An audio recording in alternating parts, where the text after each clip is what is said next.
Akhirnya PSIM promosi Liga 1. Wow, ini penantian yang cukup lama oleh supporter PSM Yogyakarta yang sudah menantikan klub kebanggaannya untuk berlaga di kasta tertinggi Liga Indonesia. Akhirnya di tahun 2025 ini kecapaian, guys.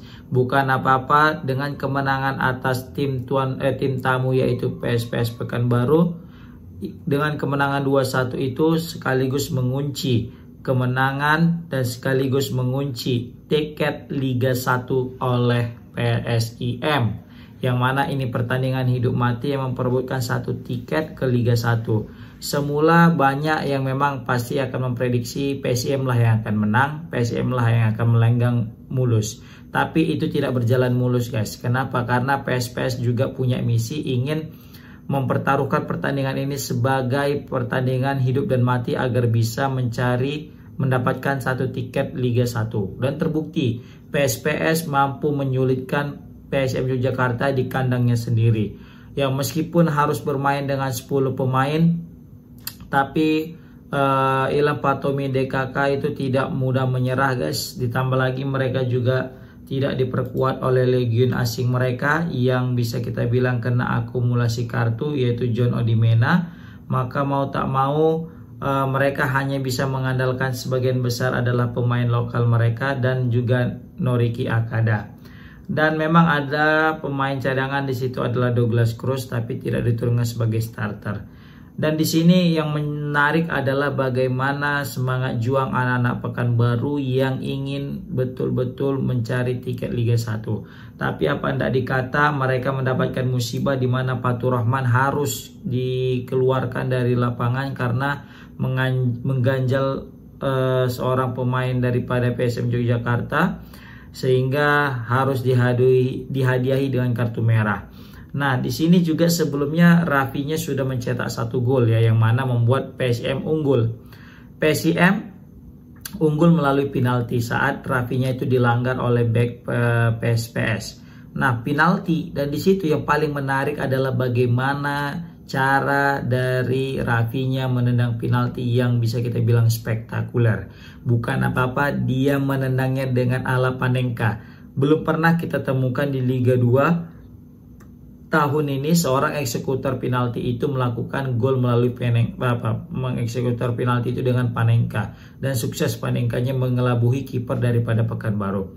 Nah, ini menunjukkan berarti level daripada kepercayaan diri daripada Rafinya ini bukan lagi di level yang biasa-biasa aja, udah levelnya luar biasa, dan terbukti dia menjadi top skor Liga 2 musim ini, dan dia bisa kita bilang sebagai pemain terbaik Liga 2 musim ini dan sebagai top skor sih menurut aku layak sekalipun. Nah, jadi 1-0 udah unggul PSM. Terakhir ya kan di kartu merah pemain PSPS. Makin enak sebenarnya PSIM untuk menang kan gitu. Ternyata PSPS nggak mau kalah. PSIS juga berusaha mati-matian untuk cetak gol, dan terbukti mereka juga dapat penalti. Nggak mau kalah mereka dapat penaltinya, guys. Ya kan, Ilham Patomi pun sukses memperdaya kiper PSIM dan skor menjadi 1-1. Nah, ini makin sengit nih. Sebenarnya tadi kalau misalnya ini 11 lawan 11, besar kemungkinan bisa juga ini PSPS bisa menang. Tapi karena sudah kena kartu merah, maka ya semangat pun kita tapi tetap capek kan gitu, karena 10 lawan 11 dan itu pasti juga udah kewalahan, kecuali mereka Manchester City bisa pegang bola lama-lama kan gitu. Nah, di sini juga ya selain daripada mesti kita apresiasi juga ya daripada PSPS yang bermain ngotot juga meskipun 10 pemain, tapi apa enggak dikata 10 pemain itu masih kurang, dan terbukti ya setelah memasukkan Roket Tampu Bolon, PSM Yogyakarta mampu menang dengan gol Roket Tampu Bolon. Ini pemain PSM Yogyakarta ini, Roket Tampu Bolon ini bisa kita bilang sebagai super sub yang paling sukses selama Liga 2. Pokoknya kalau kita lihat nih Roket Tampu Bolon main dari babak kedua atau pemain pengganti, pasti dia langsung akan memberikan dampak, baik itu level assist maupun level gol. Bahkan tidak hanya gol dan assist, ketika dia juga turut andil dalam kerjasama untuk mencetak gol itu, guys. Maka bisa kita bilang Roket Tampu Bolon ini adalah senjata simpanan atau senjata mematikan yang disimpan untuk di babak kedua. Dan kalau misalnya PSMS mau merekrut pemain ya, aku sarankan Roket Tampu Bola ini pun mainkan lah. Sama ada pemain Deltras itu siapa namanya, Dwiki itu pun layak untuk dipertimbangkan, selain juga dengan Asyir Aziz, pemain PSPS. Ini pemain muda, Dwiki baru juga sama Asyir Aziz, 2 pemain muda yang paling potensial sih menurut aku di Liga 2 selain daripada Ihsan Chan yang kita miliki. Nah, jadi selamat kepada PSM Yogyakarta dengan kemenangan ini, maka mereka fix langsung lolos ke Liga 1. Meskipun kalah nanti di partai terakhir ketika menghadapi Bayangkara, mereka sudah menyegel 1 tiket ke Liga 1. Nah, ini menarik, apakah nanti PSS Sleman masih bisa bertahan apa enggak di Liga 1? Kalau PSPS Sleman itu bertahan di Liga 1, maka akan ada derby Yogyakarta yang sangat sengit, yaitu PSPS melawan PSIM. Nah, derby ini udah lama nggak tersaji guys. Apalagi tersajinya di level teratas Liga 1. Memang sebelumnya sempat terjadi, tapi di level Liga 2. Nah, itu kan kurang bergengsi karena di Liga 2. Tapi kalau misalnya nanti mereka ini berdua ketemu di Liga 1, nah ini yang menarik kita pantau guys. Tapi ini PSPS juga lagi dalam keterpurukan, mereka juga lagi di ambang zona degradasi. Jadi kalau mereka tidak juga berbenah, maka bukan hal tidak mungkin gantian PSS yang terdegradasi, maka PSM yang akan naik.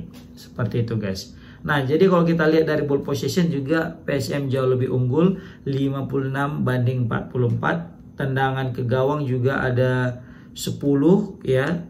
Yang mana daripada itu 8 itu tendangannya melenceng, sedangkan 2 on target. Sedangkan daripada PSPS 9, 5 off target dan 4 on target. Ya, kita tahu juga pertandingan kali ini dihadiri oleh 11.000 penonton daripada supporter PSM Yogyakarta di Stadion Mandala Krida Stadium. Ini juga sebagai apa bisa kita bilang ya, mungkin karena ini pertandingan terakhir, jadi wajar stadion ini dipenuhi dengan seluruh supporter, ditambah lagi dengan hujan yang membanjiri daripada stadion, pasti ini semakin membuat perayaan kemenangan dan lolosnya ke Liga 1 ini semakin meriah guys. Jadi aku selaku supporter PSMS Medan mengucapkan selamat kepada PSIM setelah 18 tahun lamanya menganggur di Liga 2. Bukan menganggur, maksudnya setelah 18 tahun tidak bermain di Liga 1 ya kan, dan atau bisa kita bilang bertahan di Liga 2, stuck di Liga 2, akhirnya mereka bisa masuk juga ke Liga 1. Dan untuk PSPS, maka mereka masih memiliki 1 kesempatan terakhir. Apakah mereka berhak lolos untuk mendampingi PSIM dengan Bayangkara atau tidak? Nah ini yang menarik nih, siapakah nanti lawan PSPS di pertandingan perebutan peringkat ketiga antara Persijap Jepara, Persela Lamongan dan juga PSKC Cimahi.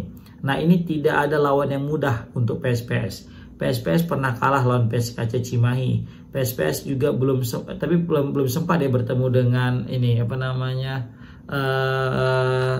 Persela dan juga Persijap karena beda grup. Tapi ini lawan yang berat.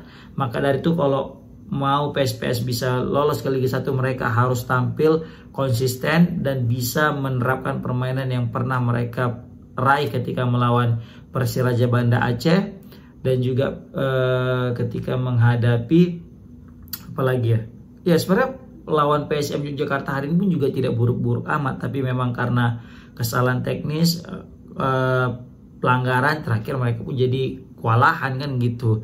Tapi yang jelas sekali lagi aku ucapkan selamat ya kepada PSM Yogyakarta, semoga bisa bertahan di Liga 1 lebih lama, tidak hanya sekedar lewat, karena PSMS di 2018 itu cuma sekedar lewat aja tuh, masuk Liga 1 2017 atau 2018 dia masuk Liga 1, terus tahun depannya udah keluar lagi dari Liga 1. Ini sangat-sangat disayangkan. Oke, komen di kolom komentar gimana pendapat kalian guys tentang berhasilnya PSM Yogyakarta promosi ke Liga 1. Assalamualaikum warahmatullahi wabarakatuh.